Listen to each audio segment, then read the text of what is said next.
Is it possible to gain weight without overeating? Or are we just secretly consuming too much? Are you eating enough to be the size that you are? I eat healthy things, I just don't know where I'm going wrong. It mystifies me that I have gained so much weight so quickly. I'm not one of the worst eaters out there. Most of the time I'm good. Today we're discussing yet another episode of Secret Eaters, the show that proves if you're gaining weight, it's because you're eating too much. That's it. There's no other reason, you're just eating too much food. Which is a very good thing because it means we are not doomed. Season after season, Secret Eaters brings in people who think that they're eating super healthy or not much at all. I don't understand why I'm this big because I don't eat that much. Only to prove to them that they are eating much, much more than they think. On Saturday alone, I can't believe this, nearly 7,000 calories just in on one Saturday day. The culprit? Mindless eating. Eating without even realizing it. Eating on autopilot. Seems kind of insane, but many of us do this from time to time. We don't notice the cluster of bad eating habits that we build up over time. Habits we repeat day in and day out, and then suddenly we find ourselves zoned out and munching without a second thought. And today's couple is a pretty extreme example of this. They sincerely believe they eat healthy, mostly veggies, and they think if anything, they're not eating enough. I don't think I eat the amount that my body is showing. I would say some days I don't have enough food, yeah. But is that true? I guess we'll have to wait and see. And as a little bonus, today's episode might just be the most British episode ever made. She comes round, she always have a packet of Barms with her. He has bought a chip Barm. Can't believe you got me at the Carvery. I know I'm getting bigger because I can't pass my cakes. Before we get into it, this video is sponsored by me and my behavior change course, How to Change. If you've been struggling with bad habits that have been holding you back from living your best life, this course was made for you. The course is finally ready and open for enrollment right now, so click the link below to learn more and join me in the course.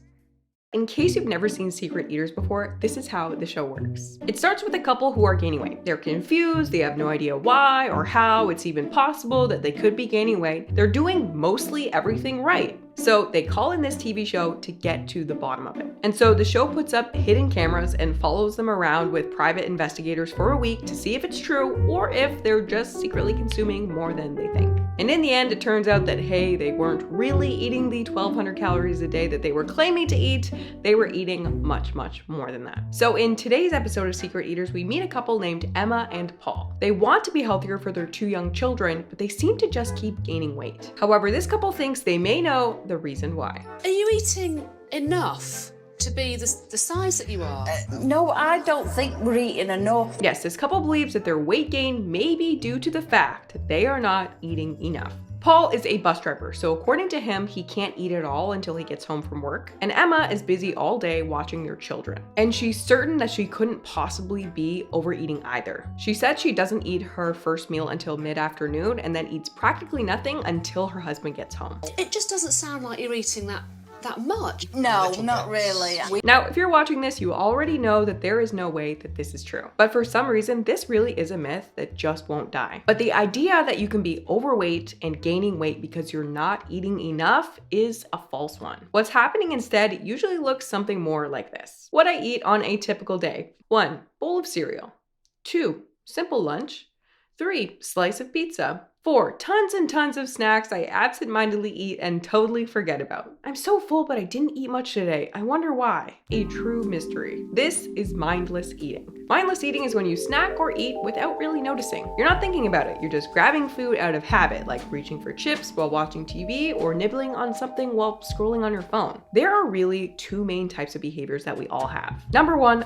automatic behaviors. These are like autopilot mode. They happen without much thought. You just do them, like brushing your teeth or unlocking your phone. And number 2, thinking behaviors. These require awareness and effort, like solving a problem or deciding what to cook for dinner. Mindless eating falls into the automatic category. It's something we do without paying much attention, which is part of what makes it so difficult to stop. And that's why bringing awareness to eating habits that you want to change is really sort of the first step. The opposite of mindlessness is mindfulness, which is a mental state of being conscious or aware, focused on the present moment. When we're distracted or otherwise not fully paying attention to what we're doing, we typically revert back to our more automatic behaviors. This mindlessness leads us to doing whatever is our default. And when it comes to Emma and Paul, bus driver Paul's weight has driven up at an alarming rate, while stay-at-home mum Emma is sure her diet isn't to blame for the bulge. Paul hasn't weighed himself in a while, but he's pretty sure he's gaining weight. Because I can't pass my cakes. And when he steps on the scale, he's surprised to find that he's gained 24 pounds in just a few months. Well, darling, I'm sorry, but you're 16 stone.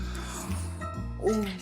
And in Emma's case, she's really gained a lot in a short period of time, and it's making her very unhappy. But just a few years ago, this wasn't really the case. But since she's become a stay-at-home mom, her weight is totally out of control, according to her. And Emma really doesn't know where to go from here. She's tried diet after diet, and in her words, she's followed them to a T. Exercising, I'd stuck to it religiously. To the point that she says, I want some proper scientific reason why I'm not losing weight. And when Emma steps on the scale, we see that whatever she's been doing hasn't been working for her. You're 19.5 stone. That's not too bad, is it? But I think we need to stop and discuss something quickly in honor of the most British episode of Secret Eaters. I think it's time we finally looked up why the heck British people weigh themselves in terms of stones. I looked it up, and Britain has a very weird weighing system overall. They measure most things via the metric system, so in kilograms, but not everything. And when it comes to putting their bodies on a scale, they've chosen to use stones and pounds instead of just pounds or just kilograms, or even stones and kilograms, since they weigh most things in kilograms. I just don't get it. You guys weigh everything else in terms of kg. Why are you weighing yourselves in terms of stones and pounds? So I looked it up, and this is what I found. Back in the day, people would in fact weigh goods like bags of grain or livestock in terms of how many rocks they were. This went on for centuries. First, it was just a bunch of rocks that were relatively the same in size. But then a series of laws were passed in like medieval times in Britain that said a stone must be 14 pounds. And then all these special weighing rocks were made to equal exactly 14 pounds, or 6.35 kilograms. Therefore, when modern British people are saying their weight in stone,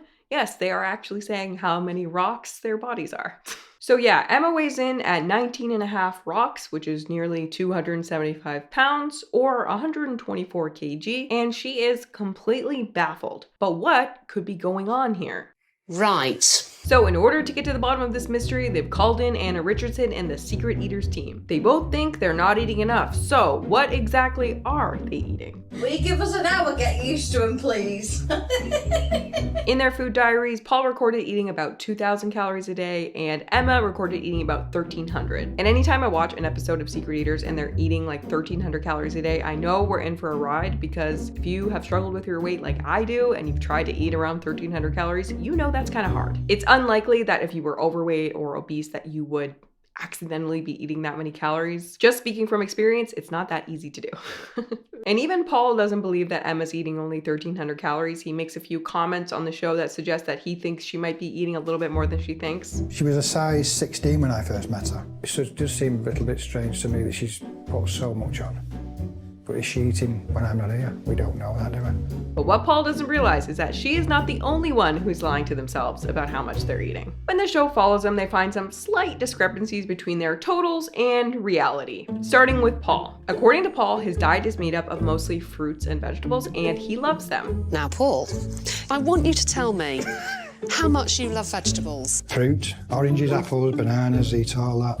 All the stuff, all the proper stuff that you need. I absolutely love fruit and veg. And technically, the very first meal that the cameras catch the couple eating is vegetable-based. And it's funny, as Paul is preparing his meal, he remarks that he's eaten so little recently. And what's that he's eating? A cheese-stuffed jacket potato. Bust out your Secret Eaters bingo, because we already have a jacket potato, aka apparently the most iconic British meal of all time. Hard to tell exactly what's on that jacket potato, but Paul clearly has a ton of cheese, some onions. I think that's a tuna salad right there, which is tuna plus mayo usually. And I mean, I don't think this is particularly unhealthy or anything, but it's probably way more calories than he thinks it is. If you were a man aiming to eat around 2,000 calories a day and you had 3 square meals with no snacks in between, each meal would have to come in around 650 calories. A large potato like this is something like 267 calories for 400 grams. Then you have at least 30 grams of cheese here. That's 121 calories. Then let's say half a can of tuna. 60 calories. It's hard to say how much mayo in there, but we'll say 2.5 tablespoons at 235 calories. So this meal, just eyeballing it conservatively, is a minimum of 690 calories, which means that unless Paul's other meals were really, really small and he had no snacks in between, he's already off target for the 2,000 calories that he said he consumes. And considering the fact that the camera showed Paul slipping a chocolate bar into his back pocket at the grocery store later on, which is usually around 200 to 250 calories, we already have a bit of evidence to indicate that Paul is eating more than he thinks. As the surveillance cameras and private investigators continue watching Paul, they find even more discrepancies. Paul claims that for lunch he usually has one of these two things. Paul usually has a Butty or a Pasty at this time, but today he's fueling up on a Carvery lunch with friends Debbie and Stuart. Yes, Paul normally eats a Butty or a Pasty at this time, but he was caught at the Carvery instead. And if none of those words made any sense to you, same. I looked them up and apparently a Butty is just a sandwich made with butter and other ingredients. A Pasty is like a little, I think it's like a handheld meat pie. And as far as I can tell, a Carvery is like an all-you-can-eat roast beef dinner. So this man purely eats the most British sounding food anyone could possibly find. And at the Carvery, the cameras catch Paul loading up on some other British delights. There they find him piling his plate high with quote unquote Yorkshire Pud, meats, vegetables, and 11 roasted potatoes. Actually, never mind, he goes back after a few minutes and ends up with 16 potatoes in total. At some point the show says that in the potatoes and oil that the potatoes were cooked in alone, it was like 2,000 calories or something. The same number of calories as you'd find in this sticky cake. All of it? All of it. But hey, not like you go to the buffet every day. Maybe 2 plates piled high is a rare occurrence for Paul. Except no, his friend confirms that this is his usual serving and he gets this a lot. It was Paul's normal portion, really. Okay. It was a heaped plate. It wasn't, you know, it wasn't... No, it was big. And then afterwards, he went back for some more roast. Anyway, according to Paul, he has no time at all to eat during the day. But after the Carvery, he actually had time to stop off at home and get another chocolate bar. And then also had time mid-shift to stop off at the Chippy. And he has bought a chip Barm. Chip sandwich in a bun. So this is a sandwich of French fries and what appears to be quite a bit of butter between 2 buns. Yet another extremely British food. How many words does this country have for sandwich? Wouldn't this show be so good if they did it around the world? Imagine like Secret Eaters India. And that's not all for Paul. When he finally arrives home from work, he grabs 2 cracker and cheese sandwiches, another chocolate bar, and a little bag of potato chips. Now in reality that day he technically ate 3 meals and some snacks, unless you count the second plate of Carvery as another meal, which we probably should because it was meal sized. But because every meal was very high in calories, according to the dietitian, he actually consumed around 5,000 calories that day, which is a lot. 5,500 calories. Kind of crazy for a guy who claimed... I absolutely love fruit and veg. And also... I would say some days I don't have enough food, yeah. Clearly, each day, Paul is eating much, much more than he thinks he is. Partially because he doesn't really know how many calories are in what he's eating, but also because he's clearly giving very little consideration to what he's actually consuming. He's sort of just putting the easiest meal he can find in his mouth with little to no thought about how it might impact his health. And he's also doing a ton of his eating in a distracted state. He ate 2 out of 3 of those chocolate bars on the run, which makes it really easy to completely forget about them, even though they probably would have equaled something like 750 calories for all 3. Then he's caught eating 4 crumpets with cheese, a potato with cheese, crackers with cheese. Common denominator here, well, first off, cheese. Turns out Paul was eating 900 calories a day in just cheese. Over the course of a week, same number of calories as these 74 chocolate biscuits. Just on your cheese. But sorry, also, the other common denominator that I wanted to mention was that all the food that Paul makes is extremely quick and easy. Paul seems to be eating just kind of whatever's easiest when he gets home from work and doesn't seem to really be thinking about what exactly it is he's consuming. He's making whatever tastes good and is super, super convenient to him. He clearly does like vegetables, as evidenced by his plate at the Carvery, but vegetables take a little bit more prep and a little bit more work that he hasn't done. So when the show shows him the food that he's consumed over the week, his table is all brown and beige foods. There's no color in there because there's no fruits and vegetables because they tend not to be the easiest. I think that's a big issue that a lot of people run into. Healthy eating tends to come with some like planning and preparing, which is the opposite of mindless eating because it requires a bit of planning and forethought and shopping, and you got to make sure everything is like fresh and then doesn't go bad, and you have to coordinate all these things in order to eat healthy. And once he realizes that his table is all beige, he's really shocked, and he doesn't recall eating that way. He totally thought he was a healthy eater. I never even think about it that way. So for Paul, not only was he mindless eating in the traditional sense in that he didn't really know what he was consuming, but he also wasn't giving enough thought or consideration to his meals. Two kind of different types of mindless eating. Are you aware of just how much you're eating? Well, I don't think I do because that's just made me think that. So Paul admits that he was in fact a secret eater. But what about Emma? Is her weight gain a mystery, or is Emma also a mindless eater? Emma had also been to the Carvery with her husband that day, but the cameras caught her eating only 4 potatoes. So no mindless eating there. Then after eating her lunch, it's a full 9 hours before Emma gets her next meal. A big plate of tuna pasta piled high with a side of mayo. The show claims the portion is in total 933 calories. So even though Emma went so long between her first meal and her second, with a buffet lunch and a 900-calorie dinner, Emma is definitely already over the 1,300 calories that she reported eating on average for the day. But honestly, what she's consumed so far really isn't the issue for Emma. The real issue is her nighttime snacking routine. Emma has a habit of staring off into the fridge or cupboards, in this instance leading her to consume 2 chocolate bars. Okay, staring off to the fridge actually used to be a full-blown hobby of mine, so much so that I actually had to break that habit. And I think that's true for a lot of people. It's the food equivalent of checking your Instagram or your email like repetitively and mindlessly looking for who knows what in there. And it happens for the simple reason that there's food in the fridge and food makes us feel good. And so we turn to it when we need a little pick-me-up, and then eventually this behavior becomes a habit. It's the same thing that happens with pigeons and lab rats when you train them to push buttons to get food. Eventually they will just come over and push the little button at random, hoping to get a little treat when they're bored. And humans are the exact same. We start to learn that boredom equals cue to eat. In this case, Emma's cupboard grazing habit also results in her going back for an entire second plate of dinner for an additional 1,000 calories on top of her day. So yeah, not a great day for her calorie-wise. Apparently between the buffet and the 2 dinners and the chocolate bars, she also managed to eat around 5,000 calories that day. You got through 4,500 calories. But hey, Emma did go to a buffet, so maybe this was just a weird day for her, right? The next day, Emma is caught eating potato chips on a walk with her friends. Is that a big bag of crisps there that she's got in the buggy? I think it is. It's like a massive bag of crisps. And then again while standing around at the cupboards, and then again while watching TV. They also catch her eating some crumpets with jam, another British food, and 2 Barms, which according to her friend is common practice for her. She comes round, she always have a packet of Barms with her, and meat. She loves Barms. She's dead. So I mean, it's not like Emma is spending all day eating fast food, but she's definitely eating much, much more than she realizes, all thanks to mindless eating. And keep in mind that Emma was convinced that she was eating really healthily and not that much at all. You know, I do eat healthily, so it is a bit of a loss to me why I'm this big.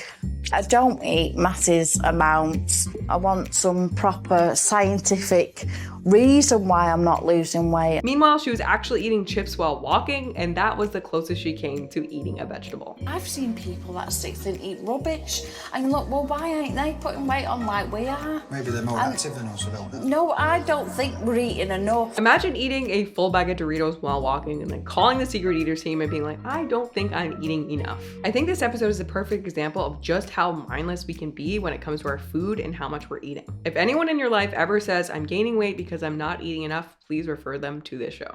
And it really is incredible how long this myth has made it and how many people believe it. But if there's one explanation for this whole mindless eating thing that can help us change our behavior, it's that when we're running on autopilot, we are essentially unconscious. Not like this kind of unconscious, but just like we are going through the motions and we're not giving any thought to what we're doing at all. There's a lot of stuff we can be doing, a lot of patterns and behaviors we can be repeating without even realizing it. Emma really proves this by not having any idea what she's eaten next. The show is showing her footage of herself the week she was being recorded, and she literally can't remember a single thing that she's consumed. Do we have more?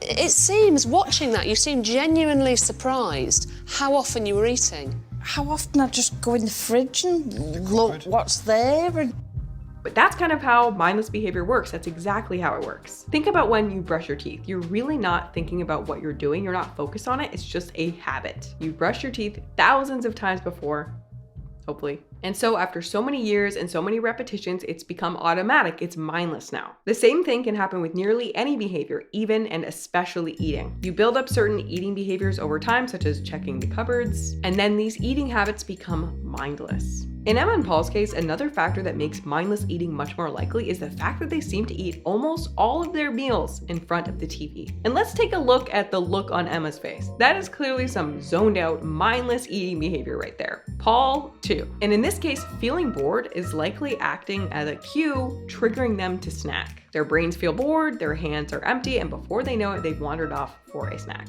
I'm not hungry. I know what it's boredom. I know it. But there's a real reason that people recommend not eating your food in front of the TV or any other distraction for weight management. Dr. Suzanne Higgs and colleagues have shown that memory plays a key role in when, what, and how much we eat. In a series of research studies, participants ate a meal with or without distractions. Participants who watched TV or played video games while eating had poor memory of what they ate. They also ate significantly more at their next meal and felt more hungry than their non-distracted counterparts, even if they ate the same amount of food. This is part of why mindless eating often equals overeating. In the end, Lynn Garden shows them what they were eating, and it was a lot more than they thought. As we know, Paul thought he was eating around 2,000 calories a day, but in fact, he was actually eating 4,100 calories a day. And Emma, who thought she was eating a sparse 1,300 calories a day, was actually eating around 3,500 calories a day. So Lynn sets them up on a plan, and they actually both crush it. Maybe more so than anyone else on the show. They stick to their plan, and they both lose weight successfully. Mystery solved. And you can actually tell they're feeling amazing about it, just their whole vibe. They're so energetic, excited about the changes that they made. Portions are definitely smaller and definitely helping and definitely not hungry. No chocolate, no crisps, no biscuits. And Paul's shirt doesn't even fit him. You can really tell that he's lost weight. I got myself a small Carvery plate and guess how many spuds I had? 3. It really just goes to show how powerful mindlessness and the reverse mindfulness can be. The act of simply paying attention is one of the most effective tools for changing your behavior. In fact, mindfulness is a core part of my behavior change course, How to Change. If you want to learn to break your most stubborn bad eating habits, click the link and check it out to join me in the course. Thank you guys so much for watching, and I'll see you in the next one.